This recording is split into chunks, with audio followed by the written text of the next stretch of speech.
أعوذ بالله من الشيطان الرجيم بسم الله الرحمن الرحيم والعصر إن الإنسان لفي خسر إلا الذين آمنوا وعملوا الصالحات وتواصوا بالحق وتواصوا بالصبر. درود شریف پر نبی علیہ السلام باندې وایي اللهم صل علی سیدنا محمد و علی عدرتی بيد كل معلوم لك. سبا و ان شاء الله الرحمن چې زیارت په ورځ باندې په چینارو کې د فضل الله جمعات کې با د شپږو ختمي پاته بجې باندې به ودرګو خیري او ټولو خواهشمندو حضراتو دا اپیل کړم چې سبا اته بجې به فضل الله جومات لا چینارو لا راشه او ختم به شپږو شپو وي او دا مهرباني وکړئ چې فضل الله جومات یې او بل جومات یې ماشومان ځان سره مه بیایئ ځکه شریعت دا منع کړي چې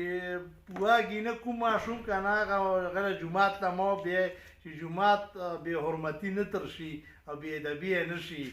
او په ټول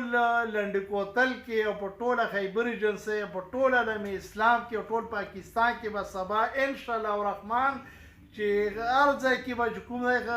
ختمونه وي په تراوو کې او ټول خلک کیسه واخلي د بېګا چې زلزله راغلې وه دا زموږ د عملونو وجې نه راغلې وه چې زموږ عملونه خرابه دي. راځئ چې په نن ورځ باندې ټول ګناهونو نه توبه وباسو. د معراج په شپه چې کله نبي علیه السلام عرش مولا ته خط نو څه شی نه پورته روان و څه کته روان و جبرائیل علیه السلام نه پوښتنه وکړه چې دا پورته څه شی روان دی او دا کته څه شی روان دی ورته چې پورته د انسانانو عملونه روان دي عرش مولا ته او کته الله تعالی فیصلې را روان دي چې څنګه عمل کړي هغسې بار سره شي. مونږ عملونه خراب ملاوټ شته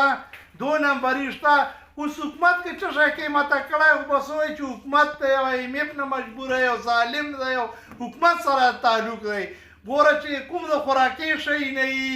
او د روژې سره تعلق لري ګوره مهرباني وکړئ چې دا مه کوئ ماته کوئ په خدای قسم چې ناجایزه ګټه وکړه چې خدای پاک یې په همدې دنیا هر څه وباسي بیمارۍ په شکل کې یا نور په شکل کې ګورئ دا ناجایزه منافخوري مه کړئ او هر څه چې کوم دی ارزان ورکوئ. کافرو ملکو کې کافر چې یو سر الاسلام نه مني هغه خلکو روژې دومره هغه که چې شیونه پکې ارزان خرڅوي چې د بوزه کې څه شی کوم ریټ باندې 10% او 10% هغه شیونه ارزان کړي. مونږ چې ځان ته مسلمانان یې جوماتو ته منډې شروع کړي چې جمع رانه قضا نه شي